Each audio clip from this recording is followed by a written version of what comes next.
அருமையான தேவனுடைய பிள்ளைகளை, ஆண்டவராகிய இயேசு கிறிஸ்துவின் நாமத்திலே உங்கள் அனைவருக்கும் என்னுடைய வாழ்த்துதலை தெரிவித்துக் கொள்கிறேன்.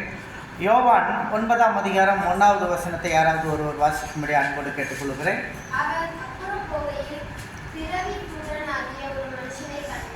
அவர் அப்புறம் போகையில் பிறவி குருடனாகிய ஒரு மனுஷனை கண்டார். அல்லேலூயா. இந்த இடத்துல பார்க்குறோம், ஆண்டவர் காண்கிற தேவனாய் இருக்கிறார். லாகாய் ஈரே என்ற வார்த்தையை நாம் ஆராதித்தோம். பல முறை அதை லாகாய் ஈரே, யெகோவா ஈரே என்று பல முறை இங்கே சொன்னதை நான் பார்த்தேன். அதைத்தான் நான் செய்தியாக எடுக்கப் போகிறேன். கர்த்தர் உங்களை காண்கிற தேவனாய் இருக்கிறார். அல்லேலூயா. இதுதான் செய்தியாக எடுக்கப் போகிறேன். ஆனால் இங்கே ஆராதனையிலே ஆவியானவர் லாகா ஈரே என்ற வார்த்தையை பல முறை சொல்லி ஆராதனை நடைபெற்றதை நான் உணர்ந்தேன். அப்பொழுதுதான் நினைத்தேன், நான் எடுக்கக்கூடிய செய்தியையும் கர்த்தர் அங்கே உறுதிப்படுத்தி கொண்டிருக்கிறார் என்பதை நான் உணர்ந்து கொண்டேன். அல்லேலூயா. சங்கீதம் 139:16 யாராவது ஒருவர் வாசியுங்கள்.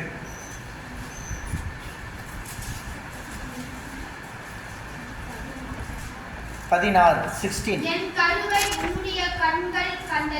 என்னுடைய கருவை உம்முடைய கண்கள் கண்டது. என் அவயங்களில் ஒன்றாகிலும் இல்லாத போதே அவைகள் அனைத்தும் அவைகள் உருவேற்படும் நாட்களும் உமது புஸ்தகத்தில் எழுதியிருக்கிறது. இன்னும் 10th வந்தாலும் இன்னும் கொஞ்சம் படிப்பை கொஞ்சம் இம்ப்ரூவ் பண்ணணும். இந்த தயங்கி படிக்கிறதெல்லாம் மாறணும். பைபிளை படிக்கும்போது அந்த ஃபினாட்டிக் தமிழ் வரணும்.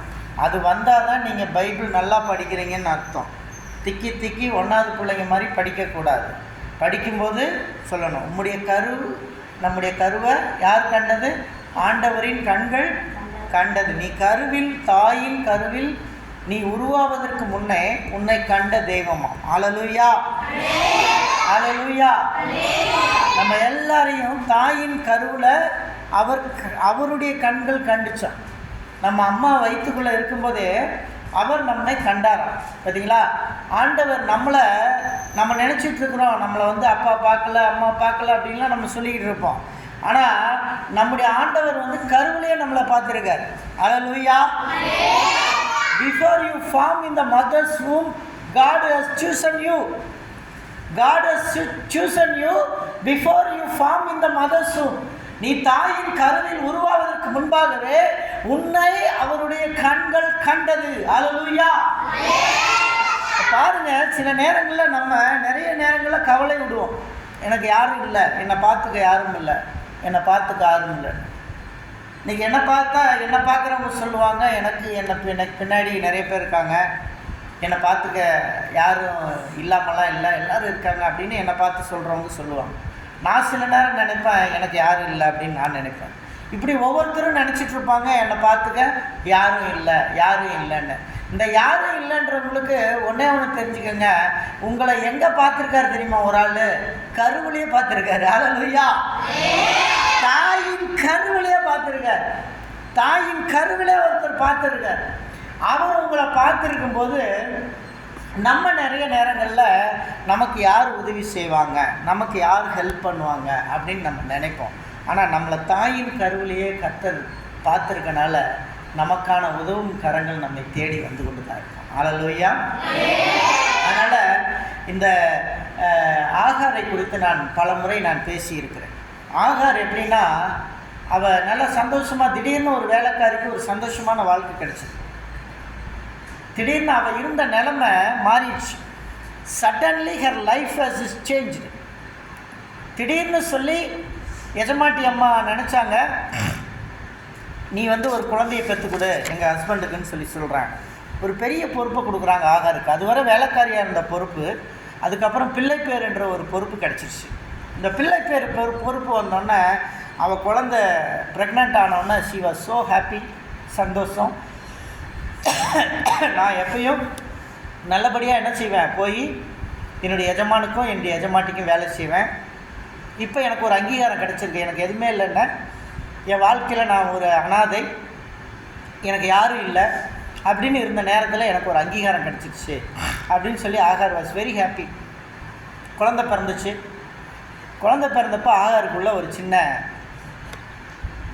கௌரவம் வருது. என்ன வந்துச்சுன்னா, சாராவுக்கு குழந்தை இல்லை, இவளுக்கு குழந்தை இருக்குது. அதை பார்த்தோன்னா ஒரு சின்ன கௌரவ பிரச்சனை இருந்தது.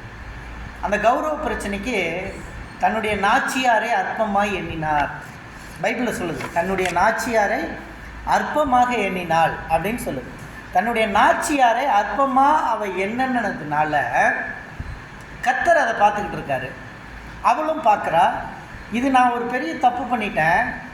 கர்த்தர் சொன்னார், உன்னுடைய வாரிசு ஆபிரகாமை நோக்கி, கர்த்தர் ஆபிரகாமை நோக்கி, நீ உன் தேசத்தையும் உன் இனத்தையும் உன் தகப்பன் வீட்டையும் விட்டு புறப்பட்டு நான் காண்பிக்கும் தேசத்துக்கு போ. இன்னைக்கு ஆபிரகாமுக்கு சொன்ன வாக்கு தத்துவத்தை இன்னைக்கு எத்தனை பேர் உணர்ந்திருக்கிறோம்? கர்த்தர் நமக்கு கொடுத்துருக்காரு. என்னதை விட்டுருக்காரு? உன் தகப்பனையும் தாயையும் விட்டு உன் தேசத்தை விடு. கர்த்தர் ஆபிரகாமை நோக்கி, உன் தேசத்தையும் உன் இனத்தையும் விட்டு நான் காண்பிக்கும் தேசத்துக்கு போ, அங்கே உன்னை பெரிய ஜாதியாக்குவேன். இந்த வாக்குத்தத்தம் உங்களுக்கு கொடுத்துருக்கார் ஆண்டவர், உங்களுக்கு கொடுத்துருக்கிறார். நீங்கள் எங்கேயோ பிறந்திருக்கலாம், உங்கள் பூர்வீகம் பெரிய வானத்தில் குதிச்ச பூர்வீகமாக இருக்கட்டும். ஆனால் கர்த்தர் சொல்கிறாரு, நான் காண்பிக்கிற தேசத்துக்கு போ, அங்கே உன்னை நான் பெரிய ஜாதியாக்குவேன். The god's calling is entirely different. கடவுளுடைய அழைப்பு என்பது மிக வித்தியாசமானது. அவர் சொல்கிற பூமிக்கு நம்ம போகணும், அவர் சொல்கிற தேசத்துக்கு போகணும், நமக்கு பிரியமான தேசத்தை விடணும். நமக்கு எது பிரியமாக இருக்கோ அதெல்லாம் கர்த்தருக்கு பிரியம் இல்லாமல் இருக்கும். சில நேரத்தில் நமக்கு பிரியமான மனிதர்களை விடணும், நமக்கு பிரியமானவங்களெல்லாம் விடணும், கர்த்தர் காண்பிக்கிற இடத்தை நோக்கி ஓடணும். அல்லேலூயா. இப்போ ஆபிரகாம் கர்த்தர் காமிச்ச இடத்துக்கு போயிட்டான், கர்த்தருடைய அழைப்பை உறுதிப்படுத்திட்டான், சாராலும் உறுதிப்படுத்திட்டா. ரெண்டு பேருக்கு தான் பெரிய ஜாதியாகக்கூடிய, பெரிய இனமாகக்கூடிய ஒரு பெரிய வாக்குத்தத்தத்தை இந்த கணவன் மனைவி ரெண்டு பேருக்கு தான் கொடுத்துருந்தார். ஆனால் சாரால் அங்கே மாம்சீக எண்ணம் வருது. சாராளுக்கு ஒரு மாம்சீக எண்ணம் வருது. அந்த மாம்சீக எண்ணம் வந்ததுனால சாரா என்ன நினச்சான்னா, இந்த வாக்குத்தத்தத்தை மாம்சீகமாக நிறைவேற்றிடலான்னு நினச்சா. சில நேரங்களில் கர்த்தர் கொடுக்குற வாக்குத்தத்தத்தை மாம்சீகமாக நிறைவேற்ற முடியாது. நம்ம மாம்சீகமாக நினைப்போம், நான் அங்கே போனால் நல்லா இருப்பேன், நான் அமெரிக்கா போனால் நல்லா இருப்பேன், நான் லண்டன் போனால் நல்லா இருப்பேன், நான் ஜப்பான் போனால் நல்லா இருப்பேன், நான் ஜெர்மனி போனால் நல்லா இருப்பேன், நான் இட்டாலி போனால் நல்லா இருப்பேன்னு சொல்லி நம்ம ஒருவேளை பெருமையாக பேசிக்கலாம். ஆனால் கர்த்தருக்கு அது விருப்பமாக இருக்கான்னு நம்ம பார்க்கணும். கர்த்தருக்கு விருப்பம் இல்லைன்னு வச்சுக்கோங்க, நம்ம அமெரிக்கா போனாலும் பிரயோஜனம் இல்லை, ஜெர்மனிக்கு போனாலும் பிரயோஜனம் இல்லை, ஃப்ரான்ஸுக்கு போனாலும் பிரயோஜனம் இல்லை, இட்டாலிக்கு போனாலும் பிரயோஜனம் இல்லை. நம்ம தமிழ்நாடு தான் பிரயோஜனமானது. அல்லேலூயா, அல்லேலூயா. இப்போ கர்த்தர் அந்த அழைப்பை கொடுத்தாரு, சாராவுக்கும் ஆபிரகாமுக்கும் கொடுத்தாரு. உன் மூலமாக தான் ஒரு ஜாதி பெருகும், ஒரு பெரிய ஜாதி, வானத்தின் மணலை போல, வானத்தின் நட்சத்திரங்களைப் போல, சமுத்திரத்தில் இருக்கிற மணலை போல, தூளை போல உன்னுடைய சந்ததி பெருகுன்றதை ஆபிரகாம் சாராவுக்கு தான் கொடுத்தாங்க. சாரா அந்த வாக்குத்தத்தத்தை கொஞ்சம் டிவைட் பண்ணி விட்டாங்க. அவள் டிவைட் பண்ணி அவளுக்கு மாம்சீக சிந்தனை வந்துச்சு. இப்படி போனால் நல்லா இருக்குமே, சீக்கிரத்தில் நம்ம போயிடலாமே. இந்த மாம்சீக சிந்தனை நம்மளை அழிச்சிடும். பார்த்துக்க, நமக்கு பொல்லாத சிந்தனை அது அடிக்கடி சிலருக்கு வந்துக்கிட்டே இருக்கும். சிலருக்கு சொல்லுவாங்க, கணவன் வீட்டில் போய் வாழ்ந்துக்கிட்டு இருப்பாங்க, வாழ்ந்துட்டு இருக்கும்போது அவங்களுக்கு மானசீக சிந்தனை வரும். அந்த சிந்தனை வரும்போது சொல்லுவாங்க, எங்கள் அம்மா வீடு எப்படி தெரியுமா இருந்தது, எங்கள் வீடு எப்படி தெரியுமா இருக்கும், நாங்கள் எப்படி தெரியுமா. இது மானசீக சிந்தனை, கர்த்தர் கொடுக்கறது அல்ல. கர்த்தர் இதை பேசுவதற்கு அவனை கணவன் வீட்டுக்கு அனுப்பினார். கர்த்தர் அதற்காக அனுப்ப வேண்டும் என்றால் உன் அம்மா வீட்டிலே வைத்திருப்பார். உன்னை ஏன் கணவன் வீட்டுக்கு அனுப்புகிறார்? கணவனை பண்படுத்த வேண்டும், கணவனை சீர்படுத்த வேண்டும், உன்னுடைய பிள்ளைகளை ஒழுக்கப்படுத்த வேண்டும். உனக்கு கொடுத்திருக்கிற பொறுப்பு அதிகம். பொறுப்பை விட்டு நீ வேறு பாதையை நோக்கி ஓடுகிறாய். சாராள் அதைத்தான் செய்தான். சாராளுக்கு வாக்குத்தத்தம் கொடுக்கப்பட்டது. ஆனால் அந்த வாக்குத்தத்தை சாரா ஏற்றுக்காம, சாரா மாம்சமா ஒரு ஆகார குடியில் உள்ள நுழைகிறான். அவளுக்கு மாம்சீக சிந்தனை வேலை செய்யுது, இப்படியாவது ஒரு பிள்ளை கிடைச்சிடட்டும் அப்படின்னு. ஆனால் அதுதான் உலகத்துக்கு பிரச்சனையாக மாறிடுச்சு. இன்னைக்கு உலகத்தில் தீவிரவாத இயக்கத்துக்கு காரணமே சாராள் பண்ண தப்பு. சாராள் பண்ண தப்பு ஆகாரை மறுமனையாட்டியை ஆக்கினதுனால உலகத்தில் இன்றைக்கி டெரரிசம் வந்திருக்கு. நீங்கள் உட்காந்து ஆராய்ச்சி பண்ணி பாருங்கள். எல்லா டெரரிஸ்ட்டுமே இஸ்மவேல் வம்சத்தில் வந்தவன். உலகத்தில் இருக்க எல்லா டெரரிஸ்ட்டுமே இஸ்மவேல் வம்சத்தில் வந்தவன். அவனுக்குள்ள அப்படிப்பட்ட ஒரு பெரிய ஒரு மாம்சீக சிந்தனை வந்துருச்சு. இப்போ இவளை திடீர்னு துரத்தி விட்டாங்க. குழந்தைய தூக்கிட்டு போகிறான். ஆனால் தேவனால் தேர்ந்தெடுக்கப்பட்ட மனிதனுடைய வாரிசு அது. அந்த வாரிசுக்கும் தேவன் ஒரு இதை கொடுப்பார்.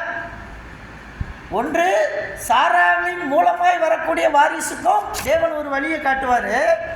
அதே போல் ஆகாரின் வாரிசுக்கு வழியை காட்டுவார், காட்டாமல் விட மாட்டார்.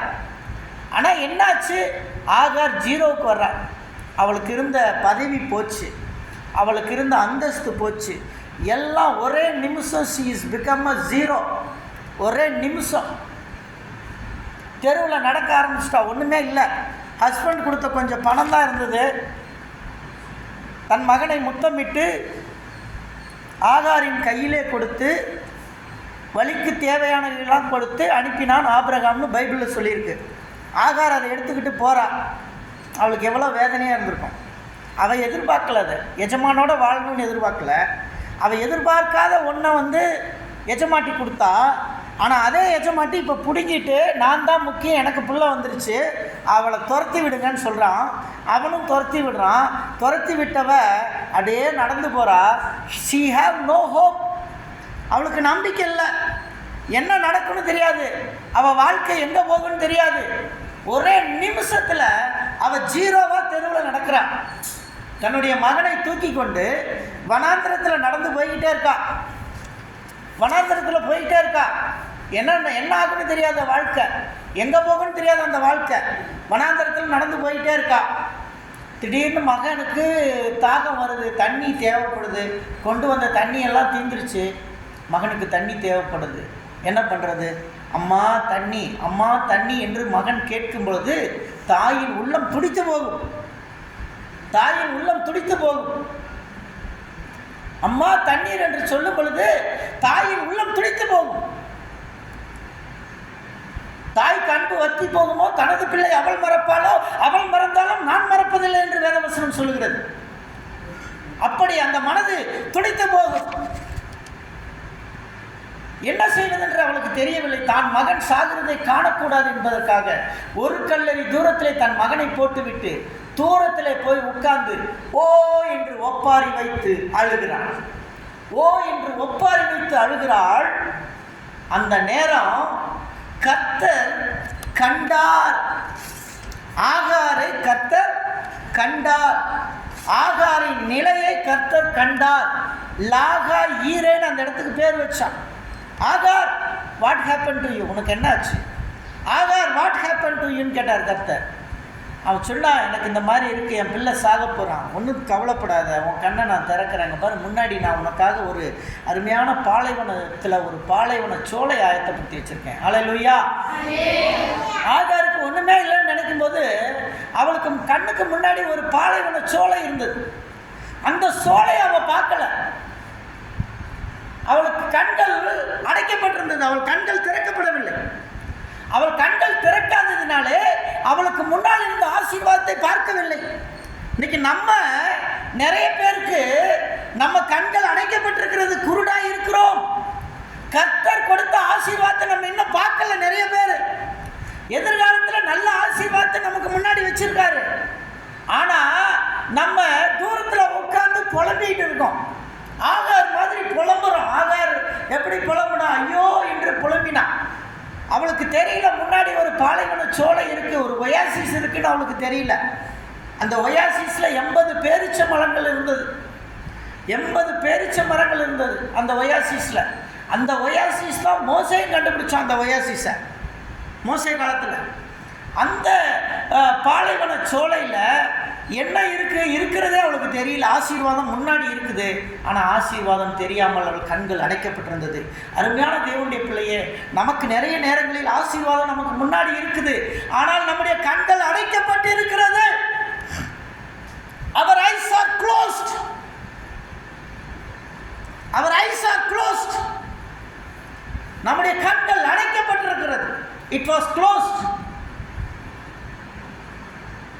It was closed. இங்கே நிறைய நேரத்தில் நம்முடைய கண்களை அடைச்சிருக்கோம். தேவன் கொடுத்த ஆசீர்வாதத்தை நம்ம பார்க்கல. தேவன் நமக்கு முன்னாடியே ஆசீர்வாதத்தை வச்சிருக்கார். லாகா ஈரே இருக்கார் உங்க கூட. ஆனால் அவருடைய ஆசீர்வாதத்தை விட்டுட்டு ஆசீர்வாதம் இல்லாத பாலைவனத்தை பார்த்துக்கிட்டு இருக்கிறோம். ஆகார் மாதிரி. ஆசீர்வாதம் எங்கே இருக்கிறதோ அந்த பாலைவன சோலையை விட்டு வெறும் பாலைவனத்தை பார்த்து கொண்டிருக்கிறோம். வெத்து பூமியை பார்த்து கொண்டிருக்கிறோம். ஆகாரை போல தன் மகன் சாவான் என்று காத்திருந்த ஆகார். ஆனால் கர்த்தர் சொன்னார், ஒயாசிஸை காட்டினார், அங்கே போ, தண்ணி இருக்கு பாரு, அங்கே பேரிச்சம்பழம் இருக்குது, எடுத்து சாப்பிடு, அங்கே சாப்பிட்டு உன் ஜீவனத்தை ஸ்டார்ட் பண்ணுனா அவள் லைஃப் அன்னைக்கு அந்த ஒயாசிஸில் ஸ்டார்ட் ஆச்சு. அன்னைக்கு ஸ்டார்ட் ஆனது இன்னைக்கு துபாய், மஸ்கட், பஹ்ரைன் என்று சொல்லுகிற நாடுகள் இன்றைக்கி உருவாகி இன்றைக்கி தமிழ்நாட்டிலேருந்து நிறைய பேர் போகிறான், கேரளாவிலேருந்து நிறைய பேர் வேலைக்கு போகிறான், சம்பாதிக்கிறதுக்காக ஓடுறோம் அந்த நாட்டுக்கு, அந்த பாலைவனத்துக்கு. ஏன் தெரியுமா? அந்த பாலைவனம் லாகா ஈரேவால் பார்க்கப்பட்டது. அல்லேலூயா. அந்த லாகா ஈரே கண்டதினாலே அந்த பாலைவனம் ஆசீர்வாத பூமியாய் மாறி போடும். இன்னைக்கு பிழைப்புக்காக என்ன செய்கிறோம்? அந்த பாலைவன பூமியை நோக்கி ஓடிக்கொண்டிருக்கிறோம். இன்னைக்கு நிறைய பேர் படித்தவங்க எல்லாமே அந்த பாலைவன பூமிக்கு ஓடுகிறார்கள். பணம் நிறைய சம்பாதிக்கலாம் என்று ஓடுகிறார்கள். போய் சம்பாரிச்சு விட்டு வரலாம் என்று ஓடுகிறார்கள். அன்றைக்கு தேவன் காணாவிட்டால் இன்றைக்கு அந்த பாலைவன பூமி சபிக்கப்பட்ட பூமியாகத்தான் இருந்திருக்கும். அன்றைக்கு நம்முடைய லாகா ஈரே கண்டதினால் அந்த பூமியெல்லாம் ஆசீர்வதிக்கப்பட்டது. இன்னைக்கு தேசத்திலிருந்து பலர் அங்கே சென்று இன்னைக்கு பிழைப்பு நடத்துகிறார்கள். இன்னைக்கு நீங்கள் கர்த்தர் உங்களை காண்கிற தேவன் அல்லவா? அவள் போகிற வழியிலே பிறவி குருடனாகிய ஒரு மனுஷனை கண்டார். ஹீ சா. அந்த குருடனை பார்க்குறார். அவன் குருடனாக இருக்கான், கண்ணு தெரியல, அவனுக்கு இருட்டாக இருக்கு. முன்னாடி ஏசு இருக்கான்னு தெரில. நம்மளை நிறைய பேர் அப்படி தான், கண்கள் இருந்தும் குருடாக இருப்போம். நமக்கு முன்னாடி ஏசப்பா இருக்கார், நமக்கே தெரியல. ஏசப்பா இருக்கிறது நமக்கு தெரிய மாட்டேங்குது. Jesus is in friend of us. நமக்கு முன்னாடி இருக்கார், ஆனால் நமக்கு தெரிய மாட்டேங்குது. நிறைய நேரங்கள் அப்படி தான். பாருங்கள், அடுத்த வசனம் படிங்க, 2வது வசனம்.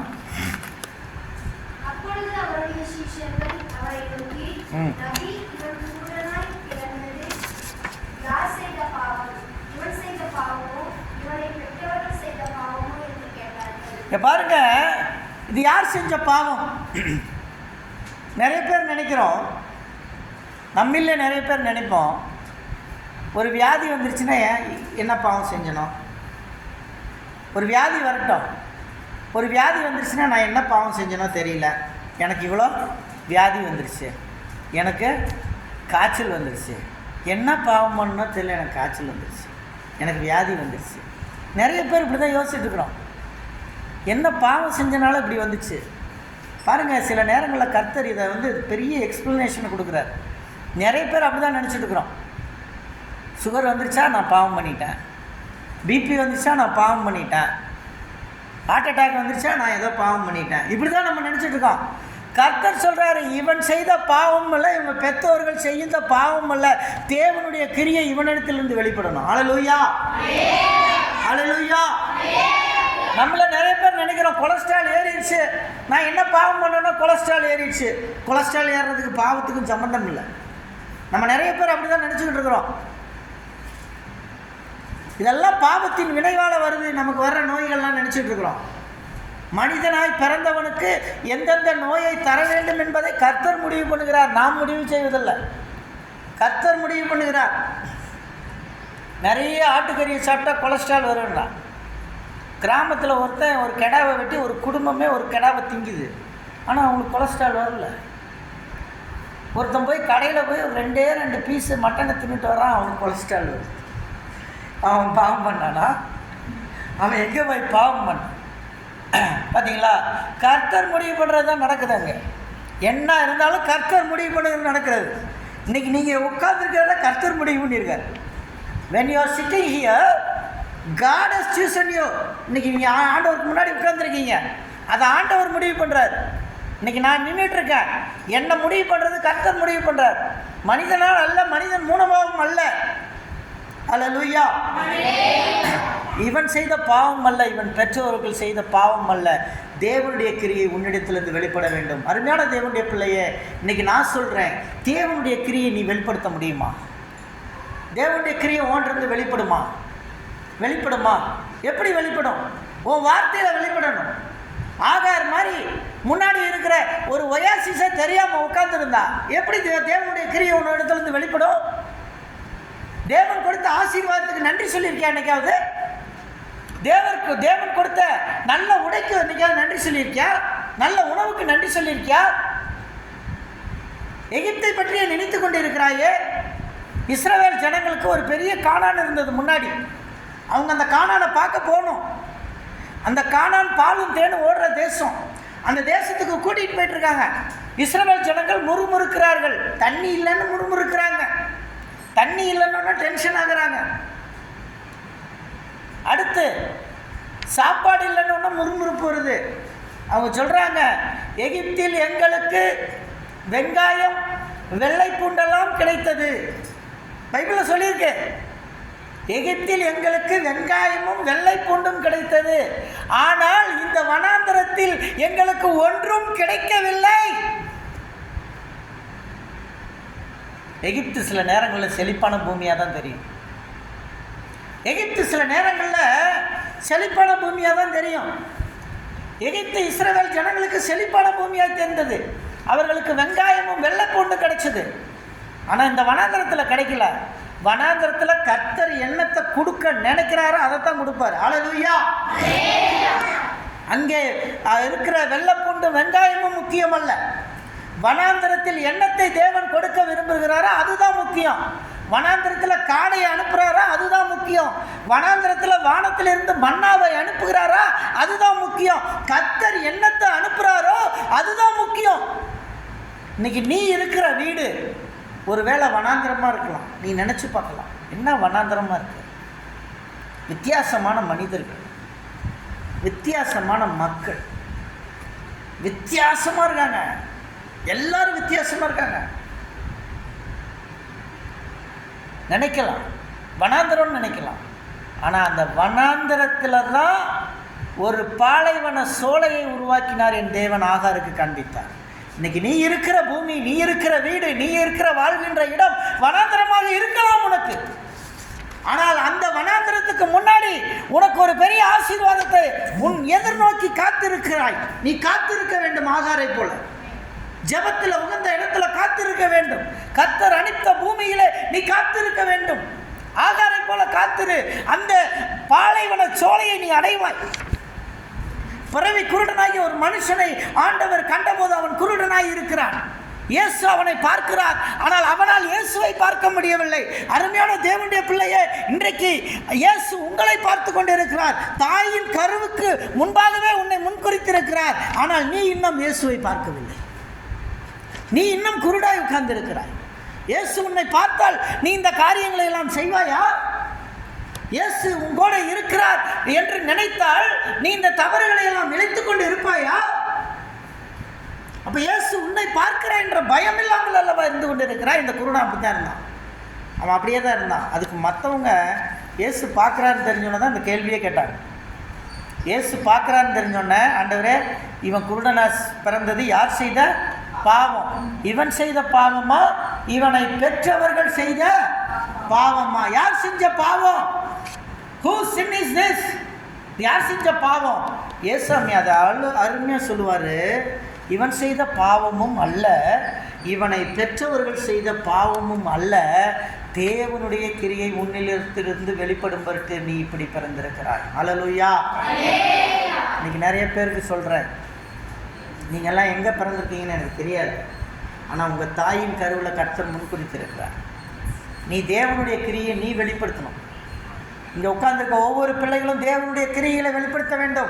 ஆகவே தான் உங்கள் தாயின் வயிற்றிலே முன்குறிக்கப்பட்டிருக்கிறீர்கள். அல்லேலூயா. நீங்கள் தேவனுடைய கிரியைகள் உங்களிடத்திலிருந்து வெளிப்பட வேண்டும். இங்கே உட்கார்ந்திருக்கிற ஒவ்வொரு சிறுவனிடத்திலிருந்தும் ஒவ்வொரு சிறுமிகளிடத்திலிருந்தும் தேவனுடைய கிரியைகள் வெளிப்பட வேண்டும். அதற்காகத்தான் நாம் பிறந்திருக்கிறோம். We are not born in accident. We are born in a God's purpose to fulfill. We born in God's purpose to fulfill. That's why we are sitting here in the presence of God. ஆகவே நாம் தேவ சமூகத்திலே அமர்ந்திருக்கிறோம். அடுத்த வசனம் படிங்க.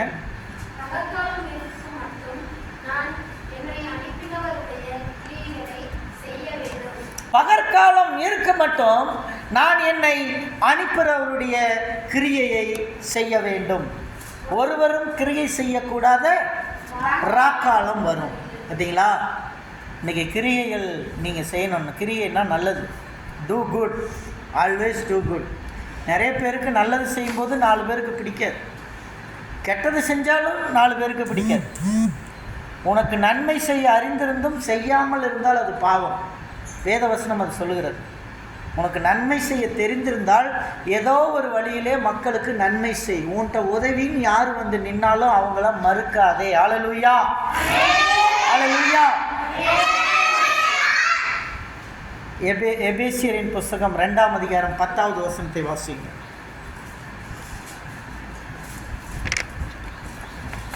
எபேசியர் 2:10. ஏனெனில் நற்கிரியைகளை செய்கிறதற்கு நாம் கிறிஸ்து இயேசுவுக்குள் சிருஷ்டிக்கப்பட்டு தேவனுடைய செய்கையாய் இருக்கிறோம். அல்லேலூயா. நல்ல கிரியைகளை செய்வதற்கு தேவனால் சிருஷ்டிக்கப்பட்ட நல்ல கிரியையான சிருஷ்டியாய் இருக்கிறோம். அல்லேலூயா. நற்கிரியைகளை செய்யறதுக்காக நம்ம பிறந்திருக்கிறோம். நம்ம நல்லதை செய்யறதுக்காக தான் பிறந்திருக்கோம், தீமை செய்வதற்காக அல்ல. தீமையை எதிர்த்து நிற்பதற்கு, நல்லதை செய்வதற்காக நாம் பிறந்திருக்கிறோம். அருமையான தேவனுடைய பிள்ளைகளே, கர்த்தர் நல்லதை செய்வதற்கு தான் பிறந்திருக்கிறார். முல்லா என்ற ஒரு முல்லா ஸ்டோரிஸை பற்றி நம்ம பார்த்துருக்கோம். முல்லா ஒரு முறை ஒரு இன்டர்வியூக்கு போனார். முல்லா போய் இன்டர்வியூவில் இருக்கும்போது அந்த இன்டர்வியூவில் 3 நபர்கள் இருந்தார்கள். 3 நபர்களும் முல்லாவை இன்டர்வியூ பண்ணாங்க. அவர் வந்து ஒரு கப்பலில் வேலைக்கு போகணும். இந்த கப்பலில் வேலைக்கு போகிறதுக்காக முல்லா அப்ளை பண்ணியிருந்தார். முல்லாவை இன்டர்வியூ பண்ணாங்க 3 பேர். 3 அதிகாரிகளும் இன்டர்வியூ பண்ணாங்க. முதல் அதிகாரி சொன்னார், நீ கடலில் போயிட்டுருக்க, திடீர்னு ஒரு புயல் வந்துருச்சு, நீ என்ன பண்ணுவ? அப்போ முல்லா சொன்னார், நான் ஒரு நங்கூரத்தை பாய்ச்சி கப்பலை வந்து நிறுத்திடுவேன் அப்படின்னு சொன்னார். அப்புறம் இன்னொரு 2வது அதிகாரியும் கேட்டார், நீ இப்போ கடலில் போயிட்டுருக்க, சார் பக்கத்தில் சொன்னது மாதிரி அதை விட பெரிய புயல் வந்தால் என்ன பண்ணுவேன்? அதுக்கு முல்லா சொன்னார், அதை விட பெரிய நங்கூரம் போட்டு நான் கப்பலை நிறுத்திடுவேன் அப்படின்னாரு. சரி, 3வது ஆள் வந்தார். அவரும் சொன்னார், சரி சார் சொன்னதை விட அதிக புயல் வந்தால் நீ என்ன பண்ணுவ? ரொம்ப பெரிய புயல் வந்தால் என்ன பண்ணுவேன்? அப்போ நான் அதை விட பெரிய ஒரு நங்கூரத்தை போட்டு நிறுத்திடுவேன் அப்படின்னா. இவங்க 3 பேரும் சேர்ந்து இன்னொரு கேள்வி கேட்டாங்க. ஆமாம், ஒவ்வொன்றும் வரப்போவதெல்லாம் ஒரு பெரிய நங்கூரம் போட்டு நிறுத்திடுவேன்னு சொல்கிறிய, அந்த நங்கூரத்துக்கெல்லாம் எங்கே போவேன்?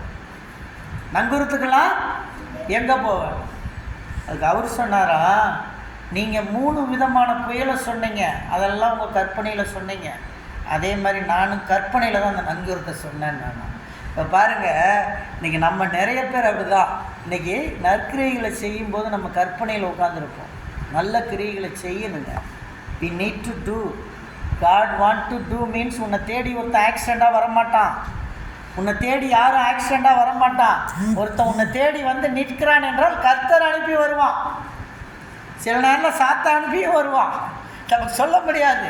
ஆனால் நீ நன்மை செய்ய தெரியும் பொழுது, நீ நல்லதை செய்யும் போது கர்த்தர் உன்னை ஆசீர்வதிப்பார். அல்லேலூயா, அல்லேலூயா. அதான் கர்த்தருடைய கிரியைகளை நம்ம செய்யணும். அனுப்பினவருடைய கிரியையை செய்ய வேண்டும். ஒருவனும் கிரியை செய்யக்கூடாத ஒரு ராக்காலம் வரும். யோவான் 6ஆம் அதிகாரம் 28, 29வது வசனத்தை வாசியுங்கள். 28, 29. அப்பொழுது அவர்கள் அவரை நோக்கி, தேவனுக்கேற்ற கிரியைகளை நடப்பிக்கும்படி நாங்கள் என்ன செய்ய வேண்டும் என்றார்கள். தேவனுக்கேற்ற கிரியைகளை நாங்கள் நடப்பிக்க என்ன செய்ய வேண்டும்? தேவ பிள்ளையே, நீ இருக்கிற பூமி மோசமான வனாந்தரமாக இருக்கலாம். அந்த வனாந்தரத்தில் தேவனுக்கேற்ற உன்னுடைய கிரியை இருக்கிறதா? நீ அதை செய்து கொண்டு இருக்கிறாயா? தேவனுக்கேற்ற கிரியை நடந்து கொண்டு இருக்கிறதா? உன் கிரியை கர்த்தர் பயன்படுத்தும் பொழுது நீ அவருக்கு வணைந்து கொடுத்து கொண்டு இருக்கிறாயா இல்லையா? யோசித்து பார்ப்போம். கர்த்தர் ஒருவேளை இந்த செய்தியை நான் கொடுத்துட்டு இருக்கும்போது ஒருத்தர் சில உள்ளத்தில் பேசிகிட்டு இருப்பார், நம்ம தேவனுக்கு ஏற்ற கிரியை இருக்கா இல்லையான்னு கடவுள் பேசிகிட்டு இருப்பார். அந்த கிரியைகளெல்லாம் நம்ம செய்யறதுக்கு நம்ம ரெடியாக இருக்கணும். ஏன்னா அடுத்த வசனத்தை படிங்க, 5வது வசனத்தை படிங்க. இயேசு அவர்களுக்கு பிரதியுத்தரமாக அவர் அனுப்பினவரை நீங்கள் விசுவாசிப்பதே தேவனுக்கு ஏற்ற கிரியையாய் இருக்கிறது என்றார். அடுத்தது பாருங்க, நீங்கள் அனுப்பினவரை விசுவாசிக்கிறது தேவனுடைய கிரியை. அடுத்து நான் அதற்கு அவர்கள் அப்படியே நான் உலகத்தில் இருக்கையில் உலகத்திற்கு ஒளியாய் இருக்கிறேன். நீங்கள் சொல்ல முடியுமா? நான் இந்த பூமிக்கு இருக்கும்போது பூமியில் ஒளியாக இருக்கேன். Be bright always, be light always, be shine always. பாருங்க, உலகத்தில் இருக்கும்போது நம்ம உலகத்துக்கு ஒளியாக இருக்கணுங்க. ஏசப்பா மாதிரி ஏசப்பா இந்த உலகத்தில் இருக்கும்போது இந்த உலகத்துக்கு ஒளியாக இருந்தார். அவருடைய பிள்ளைகள் நாம் இந்த உலகத்துக்கு ஒளியாக இருக்கணும், இருளாக இருக்கக்கூடாது. உலகத்தில் இருக்கும்போது உலகத்திற்கு ஒளியாக இருக்கிறேன். யோவான் 8ஆம் அதிகாரம் 12வது வசனம், 8:12 படிங்க. மறுபடியும் இயேசு ஜனங்களை நோக்கி, நான் உலகத்திற்கு ஒளியாக இருக்கிறேன். இது பாருங்க, இந்த ஒளியை பற்றி நிறைய முறை சொல்றார். நான் உலகத்துக்கு ஒளியாக இருக்கிறேன், நான் உலகத்துக்கு ஒளியாக இருக்கேன். யோவானில் நிறைய இடத்துல சொல்றார், நான் உலகத்துக்கு ஒளியாக இருக்கேன். ஏன் தெரியுமா? நீங்கள் நானும் ஒளியாக இருக்கணும். அல்லேலூயா, அல்லேலூயா. ஒளியாக இருக்கணும்னா என்ன செய்யணும்? பாட்டு பாடாமல் உட்கார்ந்துருக்க கூடாது, வேத வாசிக்காமல் உட்காரக்கூடாது, ஜெபிக்காமல் இருக்கக்கூடாது. உலகத்துக்கு ஒளியாக இருக்கணும்னா ஒளின்றது பைபிள் தான். இந்த ஒளி, அந்த ஒளியை நம்ம கையில் எடுத்துக்கிட்டு ஓடணும், ரெடியாக இருக்கணும். உலகத்துக்கு ஒளியாக நல்லதை செய்யணும், நல்ல கிரியைகளை செய்யணும். Want to do good things. Time கிடைக்கும் போது போய் தூங்கிடலான்னு இல்லை, டைம் கிடைக்கும் போது 4 பேருக்கு ஹெல்ப் பண்ணலாம், 4 பேருக்கு உதவி செய்யலாம். இந்த குளோபுக்கு நம்ம எந்த அளவுக்கு உதவி செய்யணுமோ அந்த அளவுக்கு நம்ம ஆசீர்வதிக்கப்படுவோம். அல்லேலூயா.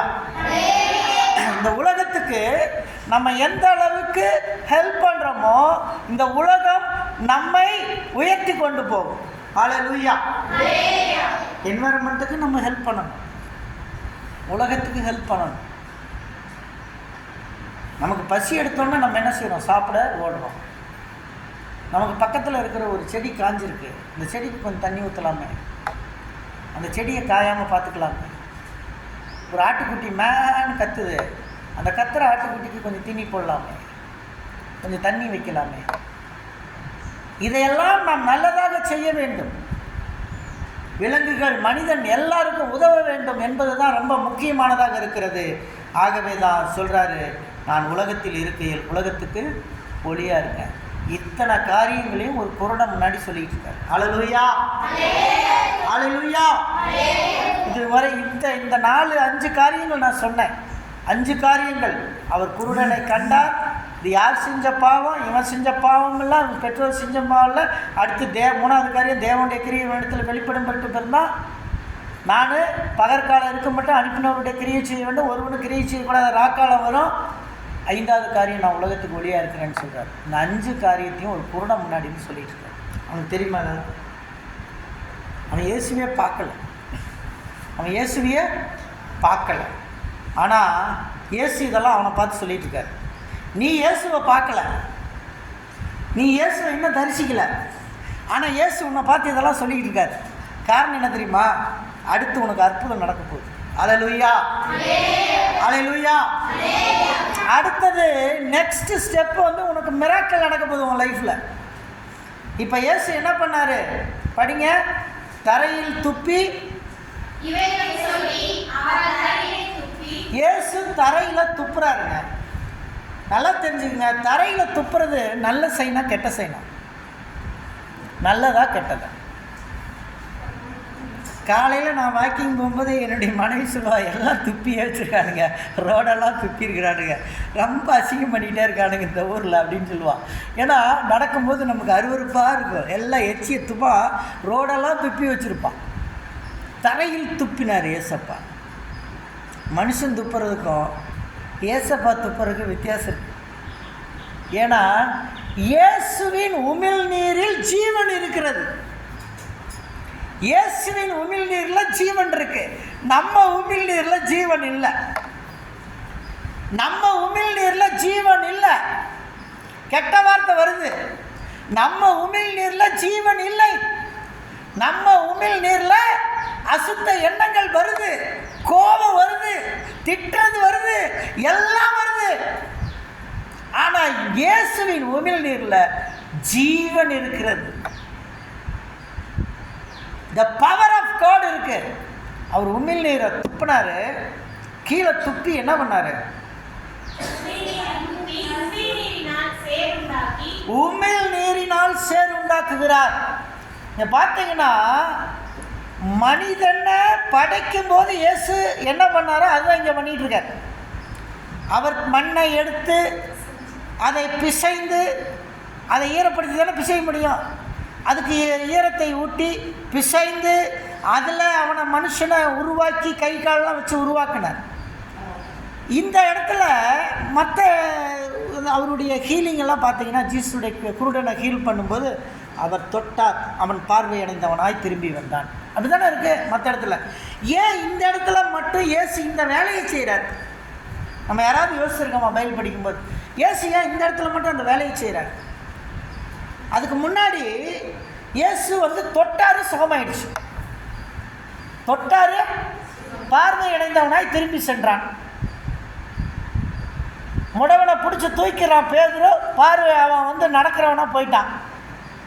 குஷ்டரோகியை தொடுறாரு, கை வந்துருச்சு. இதெல்லாம் இயேசு செஞ்சவர். ஏன் இதுக்கு மட்டும் ஏன் உமிழ் நீர் அவருக்கு? இயேசு எச்சிட்டு போய் உமிழ் நீரை சேர் உண்டாக்குறாரு.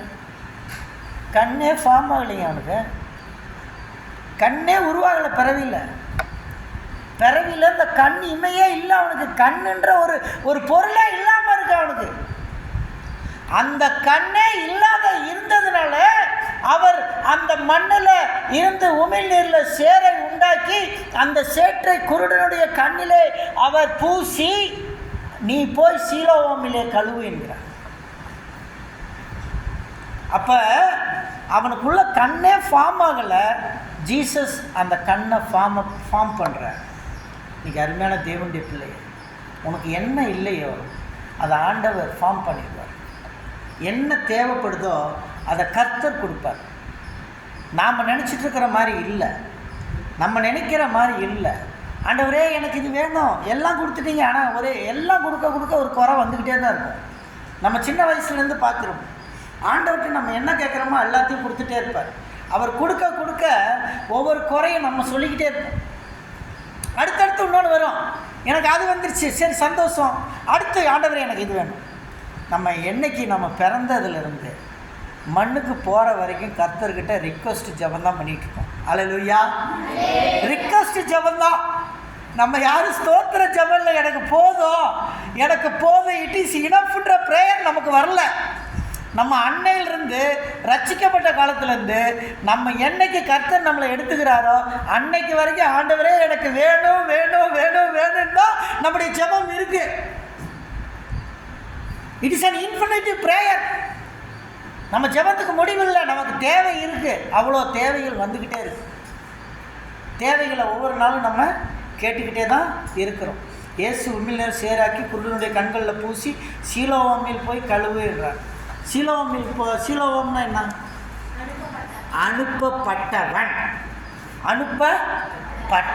நம்ம நினச்சி பாருங்கள், சீலோவாம் என்றால் அனுப்பப்பட்டவன். நான் இன்றைக்கி இதைத்தான் பேசிகிட்டு இருக்கேன். உங்களை தேவன் அனுப்பியிருக்கார், இந்த பூமிக்காக அனுப்பியிருக்கார், இந்த ஏறுபள்ளிக்கு அனுப்பியிருக்கார். எப்ரோன் சபைக்கு உங்களை அனுப்பினவர் யார்? ஏசப்பா. தேவன் அனுப்பியிருக்கார் உங்களை. நீங்கள் அனுப்பப்பட்டவர்கள், தேவனால் அனுப்பப்பட்டவர்கள். உன் வீட்டுக்கு அனுப்பியிருக்காரு, உன் கணவனுக்கு மனைவியாக அனுப்பியிருக்காரு, உன் பிள்ளைகளுக்கு அம்மாவை அனுப்பியிருக்காரு, உன் பிள்ளைகளுக்கு அப்பாவை அனுப்பியிருக்காரு, உங்கள் மனைவிக்கு நல்ல கணவராக அனுப்பியிருக்காரு. நீங்கள் அனுப்பப்பட்டவர்கள். ஆனால் நீங்கள் கழுவப்பட வேண்டும். எங்கே கழுவப்பட வேண்டும்? சீலோவாமிலே கழுவப்பட வேண்டும். அல்லேலூயா. சீலோவாமிலே உங்களை பரிசுத்தம் பண்ணிக்கொள்ள வேண்டும். அந்த சீலோவாம் தான் இந்த சபை. அனுப்பப்பட்ட இடத்துல உங்களை பரிசுத்தம் பண்ணிக்கொள்ளுங்கள். நம்ம எத்தனையோ பாவங்கள் நமக்கு வந்து கொண்டே இருக்கிறது. தினமும் நிமிஷம் தப்பு பண்ணுறோம், நிமிஷம் பாவம் பண்ணுறோம். ஆண்டவரே என்னை பரிசுத்தமாக்கும் என்று சீலோமாவிலே கழுவி கொண்டே இருக்க வேண்டும். ஒவ்வொரு நாளும் விசுவாச பிள்ளைகள் நம்மை ஒவ்வொரு நாளும் கழுவ வேண்டும். நம்முடைய வார்த்தைகளினால் பாவம் பண்ணியிருந்தால் நம்முடைய வார்த்தைகளினால் நம்மை கழுவ வேண்டும். நம்முடைய எண்ணங்களினால் நம்மை கழுவ வேண்டும். நம்முடைய சிந்தையை பரிசுத்தமாக்கி கொள்ள வேண்டும். நம்முடைய உடலை பரிசுத்தமாக்கி கொள்ள வேண்டும். ஒவ்வொரு நாளும் கர்த்தர் பரிசுத்தத்தை விரும்புகிறார். அவர் உன்னை காண்கிறார். என் மகள் பரிசுத்தமாய் இருந்தால் அவருக்கு மகிழ்ச்சி. அவர் காண்கும் பொழுது என் மகள் புலம்பிக் கொண்டிருந்தால் அவருக்கு வருத்தம். ஆகாரை காண்கிறார். ஆகாரை காண்கும் போது புலம்பிக் கொண்டிருக்கிறார். ஆகார் திருப்தி அடையவில்லை. முன்னால் இருக்கும் பாலைவன சோலையை கூட உணராமல், முன்னால் வரக்கூடிய ஆசீர்வாதங்களை உணராமல், கர்த்தர் கொடுத்த இடத்துக்கு நீ போகும் பொழுது முன்னால் ஆசீர்வாதங்கள் உனக்கு காத்திருக்கின்றன.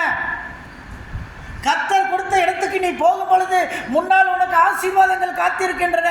பொறுமையோடு காத்திருக்கணும். கர்த்தர் கொடுத்துட்டாருன்னு வனாந்தரத்தில் எனக்கு எல்லாம் உடனே கிடைச்சிரும்னா ஆகாருக்கு கிடைக்கல. தான் மகன் சஃபரிங் ஆகி தண்ணி தாகம் வந்து சாக போகிற நேரத்தில் தான் அந்த பாலைவன சோலையை காட்டுறார். பிரச்சனை வரும்போது தான் அடுத்த இடத்த காட்டுறார். எங்கே ப்ராப்ளம் வருதோ அடுத்த இடத்த காட்டுறார். அப்போ தான் அவர் சொல்கிறா, லாகா ஈரே. அல்லேலூயா, அல்லேலூயா. லாகா ஈரே. அவர் உங்களை காண்கிற தேவன், உன் கண்ணீரை காண்கிற தேவன், உன் பாடுகளை காண்கிற தேவன், உன் மகிழ்ச்சியை இழந்து நிற்கிறாயே அதை காண்கிற தேவன், உன் நிந்தைகளை இழந்து நிற்கிறாயே அதை காண்கிற தேவன். காண்கிற தேவனாய் இருக்கிறார். அவர் உன்னை காண்கிற தேவன். உனக்கு முன்னாடி ஒரு பெரிய ஆசீர்வாதத்தை வச்சிருக்கிறார். உனக்கு முன்னாடி ஒரு பெரிய பிளஸ்ஸிங்கை வச்சிருக்கிறார். ஒரு போன 2 வாரத்துக்கு முன்னாடி நான் ஒரு மகளை இன்டர்வியூ கூட்டிகிட்டு போயிருந்தேன். இன்டர்வியூ கூட்டிகிட்டு போகும்போது என்னுடைய சகோதரியை ரெக்கமெண்ட் பண்ணி அனுப்பிட்டாங்க. இன்டர்வியூ சகோதரி ரெக்கமெண்ட் பண்ணி அங்கே அனுப்பினோன்னே அங்கே சகோதரியுடைய ஃப்ரெண்டு அங்கே இருக்காங்க, இன்சார்ஜாக இருக்காங்க. அவங்க அங்கே உட்காந்துருக்காங்க. என்னை பார்த்தோன்னே நான் அவங்ககிட்ட பேசிகிட்டு இருந்தேன். அவங்க சொன்னாங்க, இன்றைக்கி உங்கள் சிஸ்டர் இருந்தால் ஒரு 50,000 ரூபா சம்பளம் வாங்குவாங்க அப்படின்னு சொன்னாங்க. அப்படியா அப்படின்னு நான் கேட்டேன். அவங்க எப்படி எல்லாம் ஒர்க் பண்ணுவாங்களா, நல்லா பண்ணுவாங்களா, நம்ம பார்த்ததில்ல இல்லை அதனால் கேட்கணும்ல அப்படின்னு கேட்டேன். அவங்க சொன்னாங்க, பயங்கர பிரில்லியன்ட், பயங்கர புத்திசாலி. அவங்க எந்த நேரத்தில் எதை செய்யணுமோ திறமையாக செய்வாங்க. அவங்க திறமையெல்லாம் எங்களுக்கு வரல அப்படின்னு அவங்க சொன்னாங்க. எனக்கு பெருமையாக இருந்தது. எங்கள் அக்கா இப்படி இருக்கிறாளா, ஆச்சரியமாக இருக்குது, நம்ம என்ன கேள்விப்படாதான் இருக்கேன் அப்படின்னு கேள்விப்பட்டேன். ஆனால் கர்த்தர் அவங்களுக்கு அங்கே இல்லை, இங்கே தான் ஆசீர்வாதம், வனாந்தரத்தில் தான் ஆசீர்வாதம். அல்லேலூயா, அல்லேலூயா. வனாந்தரத்தில் தான் ஆசீர்வாதம் வச்சுருக்கார். அங்கே 50,000 ரூபா கிடைச்சிருக்கலாம், வாழ்க்கையில் நிம்மதி இருக்காது. ஆனால் இங்கே வனாந்தரத்தில் தான் கர்த்தர் ஆசீர்வாதத்தை வச்சுருக்கார். அதை தான் நல்லா புரிஞ்சுக்கணும். கர்த்தருடைய அழைப்பு எங்கேயோ அந்த அழைப்பில் உறுதியாய் காத்திருக்கிறவன் வெற்றி பெறுவான். எனக்கு ஏறுபள்ளியை அழைச்ச தேவன் இன்னைக்கு 25 ஆண்டுகள் இந்த சொசைட்டி ஆரம்பித்து ஊழியத்தை ஆரம்பித்து 28 ஆண்டுகள் ஆகிறது. இந்த 28 ஆண்டுகள் இங்கே அழைக்கப்பட்ட அழைப்பில் உறுதியாக நின்று கொண்டு இருக்கிறேன். ஆகவே தான் அதனுடைய மகிமையான ஆசீர்வாதத்தை பார்த்து கொண்டு இருக்கிறேன். இன்றைக்கி நீங்கள் உங்களுக்கு அழைக்கப்பட்ட இடத்துல நீங்கள் உறுதியாக நின்றுக்கணும், உறுதியாக நிற்கணும்.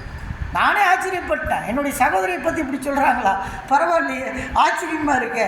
ஏன்னா அவங்க செஞ்ச நல்லதெல்லாம் நம்ம நேரடியாக பார்க்கல. நம்ம நேரடியாக அவங்க வேலையை போய் நம்ம பின்னாடி இருந்தெல்லாம் பார்க்கல. அவங்க எப்படி செய்வாங்க என்னன்னெலாம் நமக்கு தெரியாது. அவங்க சொன்னதை தான் நான் கேள்விப்பட்டிருப்போம். அதே இன்னொருத்தர் சொல்லும்போது நமக்கு பெருமையாக இருக்கிறது. இன்னொருத்தர் சொல்லும்போது பெருமையாக இருக்கிறது. நம்ம செய்கிறத பின்னாடி 4 பேர் சொல்லுவாங்க, 4 பேர் சொல்லுவாங்க. போன வாரம் ஒரு பாஸ்டர் இடத்துக்கு போயிருந்தேன். அந்த பாஸ்டர் இடத்துக்கு போகும்போது அந்த பாஸ்டர் வந்து ஒரு ஏஜி சபை ராயக்கோட்டையில். அந்த பாஸ்டர் சொல்கிறாரு, அவர் எப்படி ரட்சிக்கப்பட்டார் அப்படின்னு அதை சொல்லிக்கிட்டே இருந்தார். அந்த ரட்சிக்கப்பட்டதை சொல்லும்போது சொல்கிறாரு, அவங்க அப்பா வந்து ரொம்ப சிக்காயிட்டார், சாக போகிறார். அவங்க அப்பா சாக கிடக்கிறார். அவங்க அப்பா முடியாமல் இருக்கிறார். முடியாமல் இருக்கும்போது அந்த காலத்தில் அந்த ஏரியாவில் இருக்கிறவங்கலாம் பெத்தேல் ஆஸ்பத்திரி தான் போவாங்க. கடத்தூர், பொம்முடி எல்லாமே பெத்தேல் ஆஸ்பத்திரி போவாங்க. அப்போ அவங்க அப்பாவை கூட்டிகிட்டு அந்த பாஸ்டர் பெத்தேல் ஆஸ்பத்திரி போயிருக்கிறார். பெத்தேல் ஆஸ்பத்திரியில் ஒரு கேரளா சிஸ்டர், அந்த கேரளா சிஸ்டர் ரொம்ப கருணையோடு அவங்க அப்பாவை கவனித்திருக்கிறாங்க. அந்த கேரளா சிஸ்டர் அவர் சொல்லிகிட்டு இருக்காரு, எனக்கும் புரியல, இதை எல்லா சபையிலையும் சொல்கிறாரு. ஒரு முறை ஒரு பாஸ்டர்ஸ் மீட்டிங்கில் சொன்னார், எங்கள் அப்பா இப்படி மறிக்கிற நேரத்தில் நான் ஜெபம் பண்ணிட்டு போனேன், அங்கே ஒரு கேரளா சிஸ்டர் வந்து ஹெல்ப் பண்ணாங்க, எங்கள் அப்பா வந்து உயிரோடு வந்துட்டார், நோயிலிருந்து மீண்டு வந்துட்டார், அதுக்கப்புறம் தான் நான் இயேசுவை ஏற்றுக்கிட்டேன்னு அந்த சாட்சியை சொல்கிறார். எனக்கு அப்போ தெரியாது அது என்னுடைய மனைவி தான் தெரியாது, அது என்னுடைய மனைவி தான் எனக்கு தெரியாது. அவர் சாட்சி சொல்லும்போது எனக்கு ரொம்ப ஆச்சரியமாக இருந்தது. அது நீங்கள் தான் சிஸ்டர் அப்படின்னு அவர் சொன்னார். அவர் சொன்ன வருஷமும் இவங்க வேலை செஞ்ச வருஷமும் கரெக்டாக மேட்ச் ஆகும். இயர்லி கர்த்தர் நமக்கு பின்னாடி இருந்து நம்மளை பயன்படுத்துவாருங்க. நமக்கு பின்னாடி இருந்து நம்மளை பயன்படுத்துவார், நமக்கே தெரியாது. ஆண்டவர் தன்னுடைய பணியை செய்து கொண்டே இருப்பார். தேவன் கொடுத்த கிரியைகளை நீங்கள் செய்து கொண்டு இருக்கிறீர்கள். நீங்கள் உங்களை ஒப்பு கொடுத்து விட்டு, ஆண்டவரே என்னை உங்களுடைய கிரியைக்காய் தத்தளிக்கிறோம் என்று என்றைக்கு ஒப்பு கொடுப்பீர்களோ அன்றையிலிருந்து தேவ கிரியை நீங்கள் செய்ய போவீங்க. 4 பேர் பின்னாடி சொல்லுவான், 4 பேர் பின்னாடி சொல்லுவான் நம்மளை பற்றி, ஐயா வந்து இதெல்லாம் செஞ்சார் அப்படின்னு சொல்லுவான். அன்னைக்கு நமக்கு தெரியாது, நம்ம தேவனுடைய கிரியை செஞ்சுட்டு போயிட்டே இருப்போம். அருமையான விசுவாச பிள்ளைகளை, நீங்கள் தேவனுடைய கிரியை செய்கிறதுக்கு ஆயத்தமாக இருங்க, கழுவப்படுங்கள். சீலோவாம் போல் ஒவ்வொரு நாளும் உங்களை கிளென்ஸ் பண்ணுங்க, உங்களை கழுவி எடுங்க. அடுத்ததாக பாருங்கள், அவன் பார்வை அடைந்தவனாய் என்ன செஞ்சான்? திரும்பி வந்தான். கழுவுனதுக்கு பிற்பாடு என்ன பண்ணான்? பார்வை அடைந்தவனாய் திரும்பி வந்தான். யார்கிட்ட வந்தான்? இல்லை, அவன் யார்கிட்ட வந்தான்? திரும்பி வரும்போது யார்கிட்ட வந்தான்? ஏசப்பா கிட்ட வந்தான். அந்த பாயிண்ட்டை நீங்கள் நோட் பண்ணுங்க. பார்வை அடைந்து யார்கிட்ட வந்தான்? இன்னைக்கு நம்மளும் அப்படி தானே ரட்சிக்கப்பட்டு எங்கே வர்றோம்? ஏசப்பாட்ட வந்தோம், சபைக்கு வந்துட்டோம். பார்வை அடைஞ்சு என்ன செஞ்சிட்டோம்? சபைக்கு வந்துட்டோம். இன்றைக்கி ஏசப்பா கிட்ட நம்ம இருக்கிறோம் அப்படின்னா நமக்கு எப்பயுமே சந்தோஷம்தான். அல்லேலூயா, அல்லேலூயா. ஒரு காட்டில் ஒரு ஃபாரஸ்ட் ஆஃபீஸர் இருந்தார். அந்த ஃபாரஸ்ட் ஆஃபீஸருக்கு ஒரு அழகான மகள் இருந்தது. அந்த மகள் வந்து பார்க்குறதுக்கு ரொம்ப அழகாக இருந்தாள். அந்த காட்டில் ஒரு சிங்கம் இருந்தது. அந்த சிங்கம் ஒரு நாள் வந்து இந்த மகளை பார்த்துச்சு, ரொம்ப அழகாக இருக்குது அப்படின்னு சொல்லிட்டு நேராக அந்த அதிகாரிகிட்ட போய், ஐயா உங்கள் பொண்ணு ரொம்ப அழகாக இருக்குது, அந்த பொண்ணை எனக்கு கல்யாணம் பண்ணி வச்சுறீங்களா அப்படின்னு கேட்டேன். அவருக்கு பயங்கர ஷாக்கு. எப்படிடா இந்த சிங்கத்துக்கு கல்யாணம் பண்ணி வைக்கிறது? இந்த சிங்கம் ரொம்ப கொடூரமாக இருக்குது, மோசமானதாக இருக்குது, இந்த சிங்கத்துக்கு போய் நம்ம கல்யாணம் பண்ணி கொடுக்க முடியுமா நம்ம பிள்ளைய அப்படின்னு சொல்லி அந்த அதிகாரிக்கு ஒரு சொன்னார். சரிப்பா, நான் உனக்கு கல்யாணம் பண்ணி வைக்கிறேன், ஆனால் உன்னுடைய பல்லை பார்த்தா என் பிள்ளை பயந்துருவான். ஒரு பல்லை பார்த்தா என் பிள்ளை பயந்துருவான். நீ கல்யாணம் பண்ணிட்டு வாயை பொழுந்தினா என் பிள்ளை நடுங்கி மயக்கம் போட்டு விழுந்துருவான். அப்புறம் நீ எப்படி அவளோட நீ குடும்பம் நடத்துறது? அதெல்லாம் முடியாது. அதனால் முதல்ல உன் பல்லை பிடிங்கிரு. என்னத்தை பிடிங்கிற? பல்லை பிடிங்கிரு. உடனே சிங்கம் போய் ஆர்வ கோளாறு, பரவாயில்லடா நமக்கு இவ்வளோ அழகான பொண்ணு கிடைக்குது, நமக்கு பல்லு இல்லைன்னா பரவாயில்லன்னு பல்லெல்லாம் பிடிங்கிச்சு. திருப்பியும் வந்து அதிகாரிட்ட நினச்சேன், ஐயோ நான் இன்னொன்று மறந்துட்டேன்பா. என்ன மறந்துட்டீங்க? உன் நகத்தை பார்த்தா என் பிள்ளை பயந்துக்கும். உன் நகம் பாரு இவ்வளோ ஷார்ப்பாக இருக்குது, உன் நகத்தை பார்த்தா என் பிள்ளை பயந்துக்கும். அதனால் நீ நகத்தை வெட்டிட்டு வந்துடு, அதுக்கப்புறம் என் பிள்ளைய வந்து நீ என்ன செய்யலாம், கல்யாணம் பண்ணிக்கலாம் அப்படின்னு. உடனே இவர்கிட்ட ரொம்ப சந்தோஷமாக போய் நகத்தையும் வெட்டிட்டு பல்லையும் பிடிக்கிட்டு வந்து நிற்கிறார். சிங்கராஜா நிற்கிறார். நின்றுட்டு, ஐயா அதிகாரி அவர்களே, உங்கள் மகளை எனக்கு திருமணம் செய்து கொடுங்க. அப்படியாப்பா, திருமணம் செஞ்சிடறேன்ப்பா அப்படின்னு அந்த அதிகாரி ஒரு பெரிய தடியை தூக்கி தொன்னையை தூக்கி அந்த சிங்கத்தை ஓங்கி 2 அடி அடித்தாராம். அடியை வாங்கிட்டு ஐயோ அம்மான்னு ஓடிச்சான். ஓடி போய் எனக்கு வேண்டாண்டா இந்த வேலை, அளவுக்கு மிஞ்சி நான் ஆசைப்பட்டேனே. அல்லேலூயா, அல்லேலூயா. அளவுக்கு மிஞ்சி நான் என்ன செஞ்சிட்டேன்? ஆசைப்பட்டுட்டேனே. அளவுக்கு மிஞ்சினா அமிர்தமும் நஞ்சு தான். ஆனால் எனக்கு தேவையில்லாத என்ன செஞ்சேன்? அந்த அதிகாரியோடைய பொண்ணு மேலே ஆசைப்பட்டேனே. ஆனால் அந்த அதிகாரி இவ்வளோ கிளவராக என் பல்ல பிடுங்கி என் நகத்தை பிடுங்கி என்னை தெருவுக்கு அனுப்பிவிட்டானே அப்படின்னு அப்போ யோசிச்சானா. அல்லேலூயா. அது மாதிரி அளவுக்கு மிஞ்சி ஆசைப்படக்கூடாது. அல்லேலூயா, அல்லேலூயா. அளவுக்கு மிஞ்சின ஆசை நமக்கு வரக்கூடாது. தேவனுடைய பிள்ளைகளை, நாம் அழைக்கப்பட்டிருக்கிறோம். நமக்கு கர்த்தர் குருடனாக இருந்தாலும் நமக்கு பார்வையை கொடுத்திருக்கிறார். நமக்கு நல்ல பார்வையை கொடுத்த தேவன், நமக்கு நல்ல ஒரு வாழ்க்கையை கொடுத்த தேவன், நமக்கு நல்ல ஆசீர்வாதங்களை கொடுத்த தேவன், உமிழ் நீரிலே சேருண்டாக்கி கண்களிலே பூசின தேவன். அப்படியா இன்னைக்கு உங்களுடைய வாழ்க்கையிலே சீலோவாம் என்று அனுப்பப்பட்ட உங்களை அனுப்பினார். இந்த ஹெப்ரானுக்கு அனுப்பி உங்களை கழுவி சுத்திகரித்திருக்கிறார். அல்லேலூயா, அல்லேலூயா. நீங்கள் அனைவரும் சீலோவாமிலே அனுப்பப்பட்டு கழுவி சுத்தமாக்கப்பட்ட தேவனுடைய பிள்ளைகளாக இருக்கிறீர்கள். நீங்கள் தினமும் தேவனை தரிசியுங்கள், தேவனை தரிசியுங்கள். தேவன் செய்த நன்மையை யோசித்து பாருங்கள். தாயின் கருவுக்கு முன்பாய் உங்களை முன்குறித்திருக்கிறார். நீங்கள் தாயின் கருவில் உருவாகவில்லை, ஆனால் நீங்கள் உருவாவதற்கு முன்பே அவருடைய கண்கள் கண்டது. அவருடைய கண்கள் கண்டதினாலே எபிரோன் திருச்சபையிலே நீங்கள் அமர்ந்திருக்கிறீர்கள். இயேசுவின் கண்கள் காணாவிட்டால் நீங்கள் இந்த திருச்சபையில் அமர்ந்திருக்க மாட்டீர்கள் என்பது நான் சாத்தியமாய் சொல்லுகிறேன். இந்த செய்தியை கேட்டுக்கொண்டிருக்கிற தேவனுடைய பிள்ளைகளை, நீங்கள் அவருடைய கண்கள் உங்கள் மேல் கண்டிருக்கிறது. அவர்கள் கண்கள் கண்டபடியினாலே நீங்கள் அவரால் அனுப்பப்பட்டிருக்கிறீர்கள். நீங்கள் அனுப்பப்பட்ட இடத்திலே கர்த்தருடைய கிரியைகளை செய்யுங்கள். தேவன் தாமே உங்களை ஆசீர்வதிப்பாராக. எல்லாரும் எழுந்து நின்று ஜெபிப்போமா? Shall we all rise and pray? அன்பின் கர்த்தாவே, உம்மை துதிக்கிறோம், உம்மை ஸ்தோத்தரிக்கிறோம். உடைய நாமத்தை நாங்கள் மகத்துவப்படுத்துகிறோம் அப்பா. விசேஷமாக இந்த பிள்ளைகள் அனுப்பப்பட்ட பிள்ளைகளாய் நல்ல கிரியைகளை செய்யட்டும். இந்த பிள்ளைகள் எல்லாரையும் நல்ல கிரியை செய்யும்படியாக நான் ஆசீர்வதிக்கிறேன் அப்பா. நல்ல கிரியை செய்யட்டும். ஒவ்வொரு பிள்ளைகளும் அழைக்கப்பட்டு அழைப்போடு வந்திருக்கிறார்கள். ஆண்டவரே, இந்த உலகத்திற்கு எங்கோ பிறந்து எங்கோ வந்து தாயின் கருவில் முன்குறைத்து இந்த பூமிக்கு அனுப்பி இன்றைக்கு எபிரோன் சர்ச்சில் நின்று முழங்கால் போட வைத்திருக்கிறீர். இந்த செய்தியை கேட்க வைத்திருக்கிறீர் இந்த பிள்ளைகளுக்கு. அதற்காக நன்றி அப்பா. தொடர்ந்து ஆசீர்வதியும், பலப்படுத்தும், பாதுகாத்து கொள்ளும் அப்பா. இங்கே இருக்கிற எல்லா பிள்ளைகளையும் ஆசீர்வதியும். இந்த செய்திகளை கேட்ட பிள்ளைகளை ஆசீர்வதியும். அவர்கள் அனுப்பப்பட்டிருக்கிறார்கள், நல்ல கிரியைகளை செய்ய வேண்டும் என்று அவர்கள் அனுப்பப்பட்டிருக்கிறார்கள். அவர்களுக்கு ஒரு நல்ல பார்வை கிடைக்க வேண்டும், அவர்கள் சுமூகமாக இயேசுவை தரிசிக்க வேண்டும் என்று சொல்லி நான் ஜெபிக்கிறேன். உமக்கு நன்றி அப்பா. நசரேயனாகிய இயேசு கிறிஸ்துவின் நாமத்தில் வேண்டிக் கொள்கிறேன் பரமபிதாவே. என் ஆத்துமாவே கர்த்தரை ஸ்தோத்திரி, என் முழு உள்ளமே பரிசுத்த நாமத்தை ஸ்தோத்திரி. என் ஆத்துமாவே கர்த்தரை ஸ்தோத்திரி, கர்த்தர் செய்த சகல பாரங்களையும் மறவாதே. ஆமேன். நம்முடைய கர்த்தராகிய இயேசு கிறிஸ்துவின் கிருபை, பிதாவாகிய தேவனுடைய அன்பும், பரிசுத்த ஆவியின் அன்பின் ஐக்கியம், சந்தோஷம், சமாதானம் நம் அனைவரோடும் கர்த்தருடைய வருகை பரிந்துரைக்கு இருப்பதாக. அல்லேலூயா, அல்லேலூயா, அல்லேலூயா. கர்த்தருக்கு ஸ்தோத்திரம்.